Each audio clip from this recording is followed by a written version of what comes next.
Seguimos então com a leitura do livro Painéis da Obsessão, de Valdo Franco, pelo espírito Manuel Filomeno de Miranda. O despertar de Maurício. Quando o enfermo suplica proteção espiritual, quase sempre o faz com a intenção de recompor o organismo, recuperar a saúde, usufruir de um período mais demorado no corpo.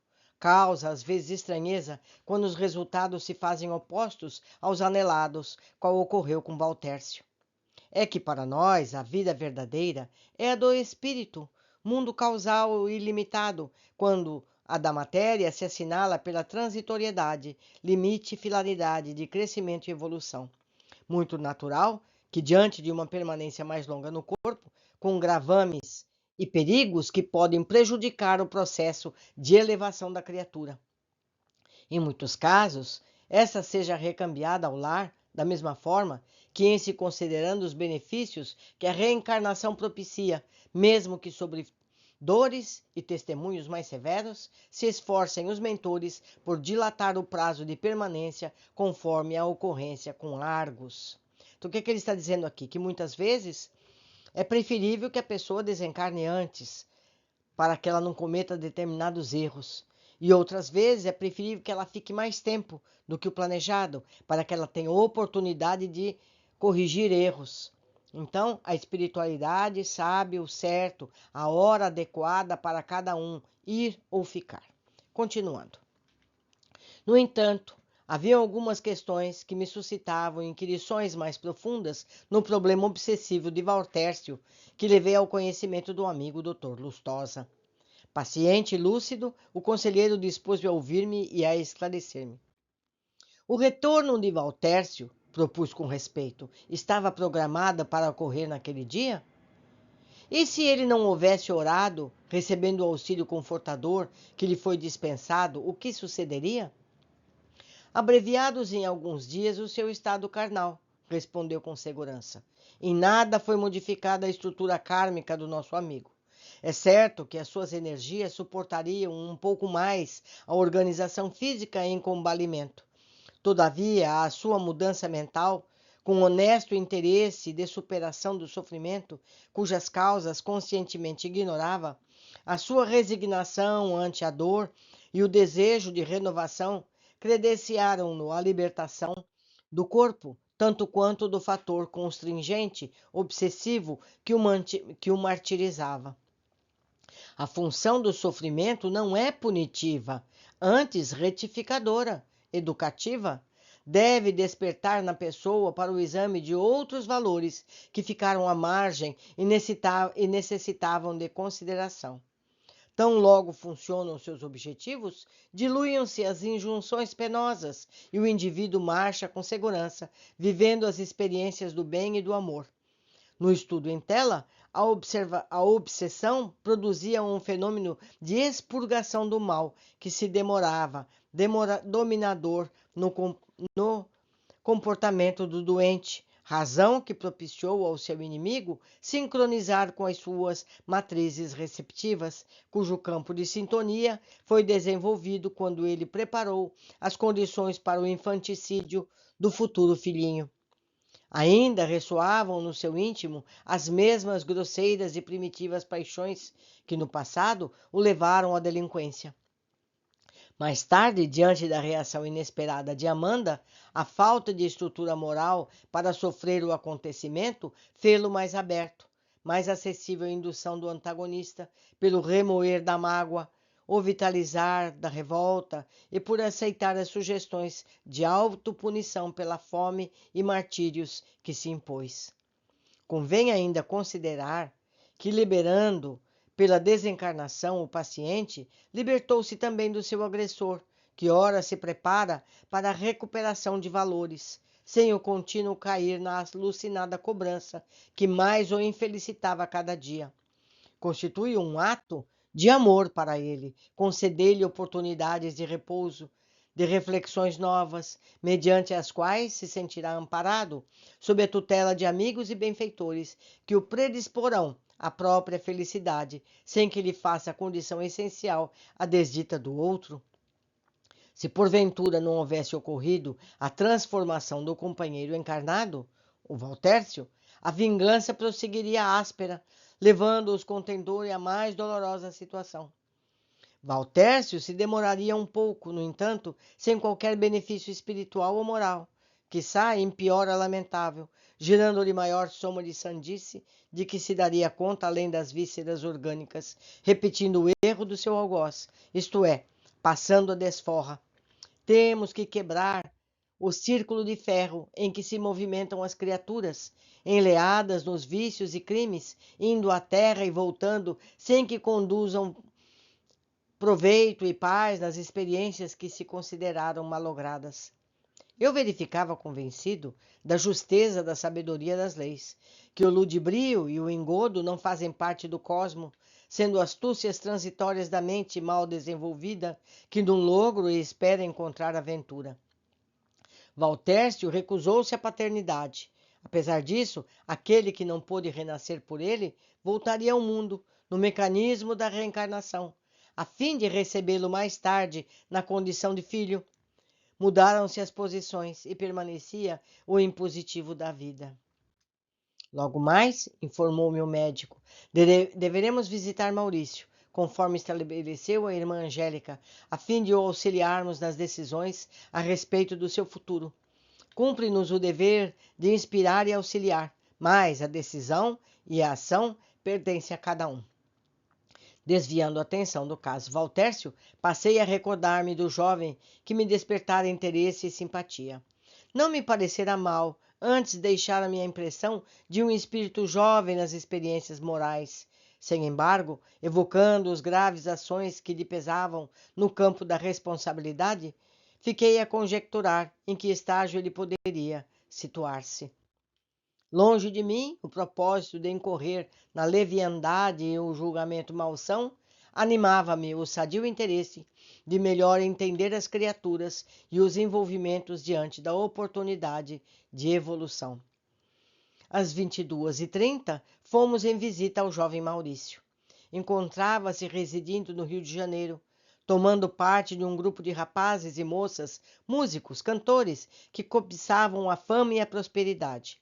Inexperientes, tendo de enfrentar um campo crivado de espinhos e assinalado pela corrupção, em pouco tempo começaram a resvalar na rampa da decomposição moral. Desestruturados emocionalmente, sem madurez da personalidade, fizeram-se vítimas de exploradores profissionais, traficantes de droga e sexo que proliferavam nos diversos grupos humanos, especialmente nas áreas das artes, por encontrarem maior número de sonhadores, criaturas ingênuas e sensíveis que confiam nas promessas da mentira e se deixam conduzir docemente por essa fauna de dilapidadores da consciência do sentimento alheio. Enfrentando problemas a que não estavam acostumados, procuraram as soluções erradas das fugas rápidas pelas drogas e dos prazeres aurientes pelo sexo desvinculado do amor. Maurício, que semelhante aos outros, abandonara o lar para viver os próprios sonhos, desejava cantar, sorrir e amar a vida, conforme a utópica filosofia hippie daqueles dias, não se dando conta que a vida são sacrifícios e trabalhos pela conquista da realização interior e não o anestesiar da consciência, reduzindo o ser humano a um feixe de instintos num impossível retorno às origens do primarismo a que ficou no passado. Não obstante, já comprometido, era assaltado periodicamente por crises de melancolia, nas quais o lar, a família, se lhe apresentavam nas recordações como algo distante e perdido, que a sua incúria havia malbaratado. Desejando o bulício da cidade, de sonhos e festas, para fugir da solidão, enfrentava o vazio íntimo da solidão mais dorida. As reminiscências que o inconsciente liberava, a pouco e pouco, produziam-lhe imenso mal-estar, uma tremenda insatisfação que o levava ao estupefaciente, ao erro mais grave de usar drogas alucinógenas com o comprometimento da saúde e do equilíbrio emocional. Uma estranha sensação de culpa e de falta de objetivo real martelavam-no, exigindo que ante os amigos fosse o companheiro barulhento e sorridente, e a sós se desvelasse taciturno, deprimido. para manter a aparência de uma realidade que não sentia. A maconha, a princípio, e as anfetaminas depois, eram o caminho para a loucura ou o suicídio, qual aconteceu a vários e prossegue sucedendo com uma crescente massa de viciados, em geral, de toxicômanos. Maurício despertara do encontro conosco, sentindo-se mais angustiado.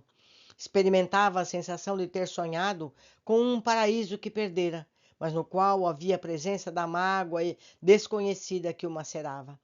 Não pôde ocultar de todo o seu estado aos companheiros que viviam momentos difíceis, porque o grupo não conseguia audição e os sonhos iam se transformando em pesadelo.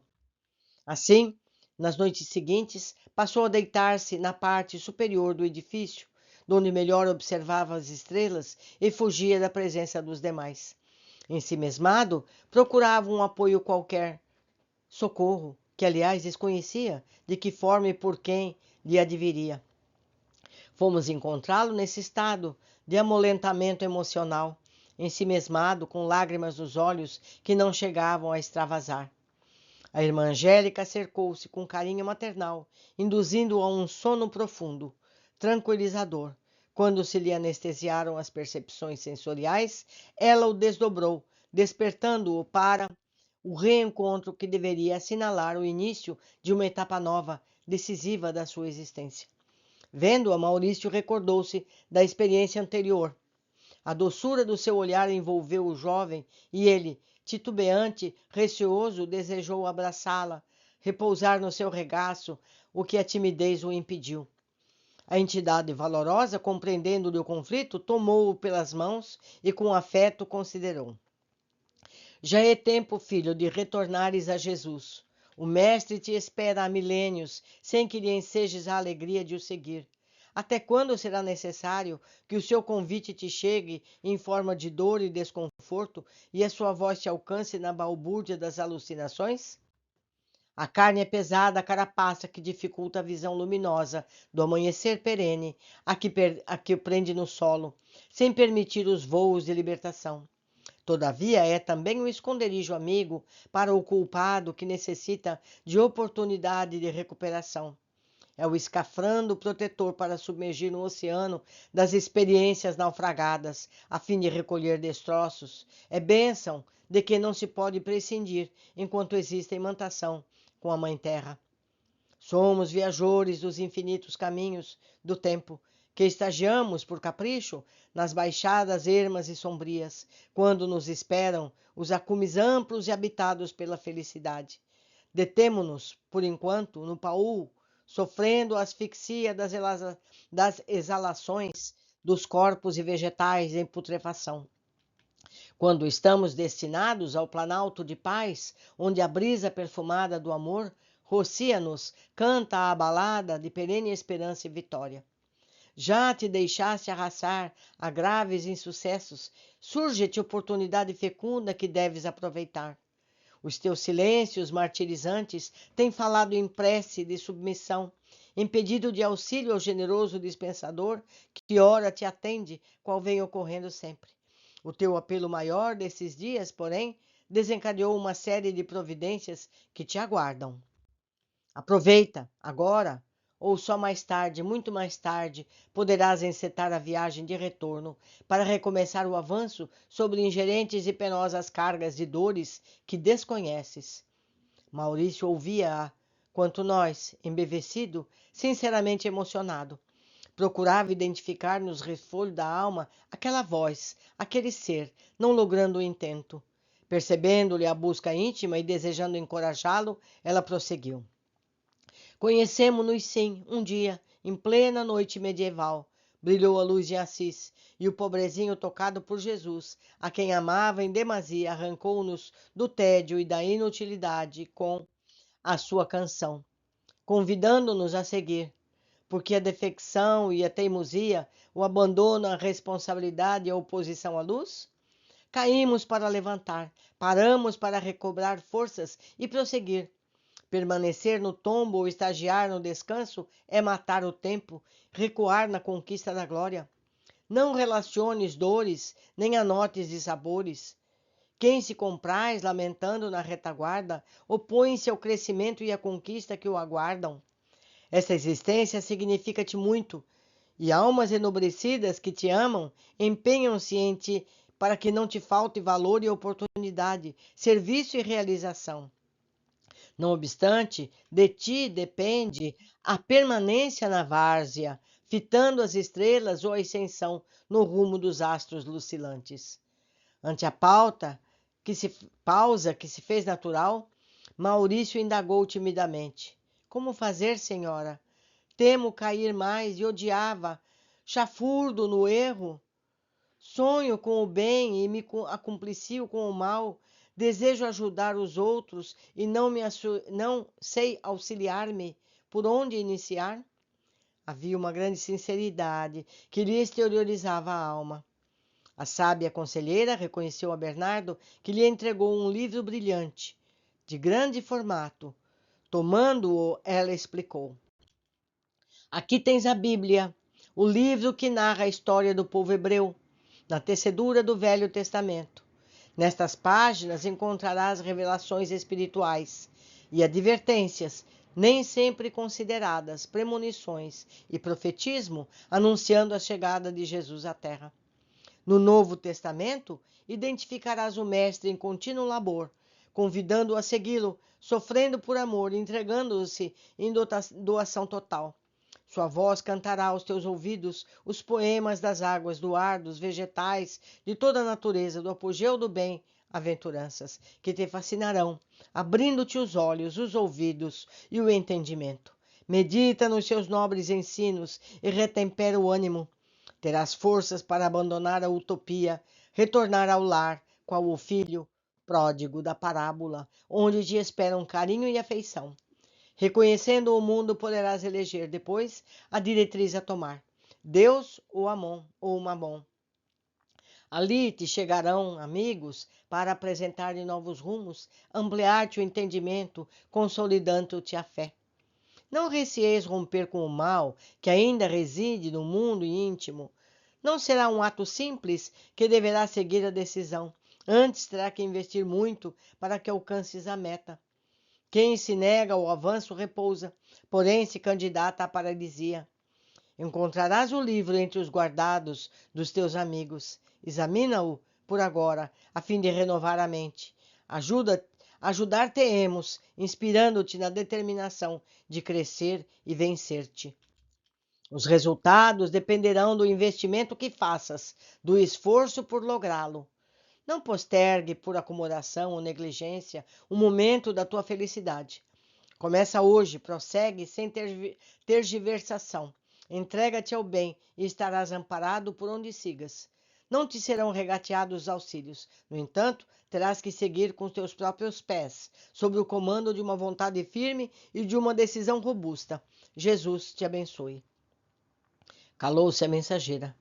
Maurício mantinha a expressão de sincero desejo de acertar, os olhos luminosos e expectantes, o corpo com ligeiros tremores e a emoção que o dominou confortadora.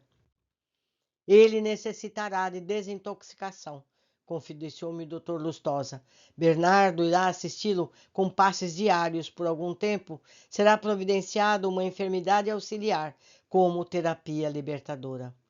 Enfermidade auxiliar? Interroguei a meu turno. Não há motivo para estranheza, replicou a jovial. Existem as doenças expurgadoras, as que convidam à renovação e as que ajudam na libertação dos vícios. Enfermo por algum tempo, ele se recusará a drogas, por medo da morte, cuidará melhor do corpo, nutrindo-o, amparando-o quanto convém, porque suas resistências imunológicas estão quase em crise. Não será difícil auxiliá-lo na aquisição de uma infecção respiratória. Recebendo o concurso fluídico que lhe concedeu repouso, Maurício foi recambiado ao corpo, enquanto, orando em silêncio, a orientadora nos convocou ao retorno. Interessado na sucessão dos acontecimentos com o jovem, inquiria ao caro Dr. Arnaldo. Ele se recordará deste encontro ao despertar pela manhã? Não creio, respondeu. Viremos visitá-lo, a fim de tomarmos conhecimento de como ficou, ou não, impregnado das vibrações e lembranças deste evento. Às 9 horas da manhã, no dia seguinte, com sol alto, adentramo-nos, o médico e nós, no apartamento em que residiam Maurício e os amigos. O ambiente era desagradável, com psicosfera pesada, quase insuportável. A desarrumação e o desleixo disputavam a primazia. A presença de entidades vulgares e ociosas denotava a baixa qualidade vibratória dos residentes. Fomos encontrar um amigo semidesperto, ainda invadido pelas sensações de desconfortos decorrente do uso de estupefacientes, embora não os houvesse usado. À véspera, os resíduos permaneciam, produzindo efeitos muito desagradáveis. Vimos-lo erguer-se com dificuldade. O semblante estava carregado, denotando cansaço, tristeza e uma desconhecida saudade. Apesar de a mente encontrar-se algo entorpecida, ele tentava identificar o acontecimento da noite. Desacostumado às fixações positivas, o inconsciente não recebia as indagações da consciência, de modo a liberar qualquer impressão arquivada. A instância, porém, da ideia de que logo acontecera, experimentou uma ligeira euforia que o estimulou à higiene e ao desjejum. Ato contínuo, começou a revolver gavetas, abrir sacolas, armários, procurando não sabia o que, até encontrar a velha Bíblia entre as roupas usadas e outros objetos que atulhavam um dos móveis em desordem total. Tomou o livro, acarinhou-o como se o identificasse de algum lugar, sentou-se com ele na mão. Agora é conosco, apressou-se o médico a informar-nos. Aproximou-se do jovem indeciso e impôs-lhe com energia: abre o livro, lê, abre-o. Segurando-lhe as mãos, voltou a instar para que o abrisse. Vimos que o jovem resmungou com desconforto, moveu-se na velha poltrona, melhorando a postura, conduzido pela destra do instrutor, abriu-o e deparou com o Salmo 23 de Davi. O Senhor é meu pastor, nada me faltará. A partir desse momento, completou o médico, a tarefa é dele. Cooperaremos, no entanto. Já desperto, cabe-lhe avançar com o próprio esforço. Sigamos em outras tarefas. Meus amigos, temos sempre a ajuda do alto, mas eles vão até certo ponto. É como os nossos pais nos ensinando a andar de bicicleta. No começo tem a rodinha, eles seguram atrás, mas chega um momento que é por nossa conta. Nós temos que fazer o trabalho. Senão, que glória teríamos? Que mérito teríamos? Não é verdade? Então vamos nos animar e vamos aperfeiçoar o nosso espírito o quanto antes. Abraços e até breve.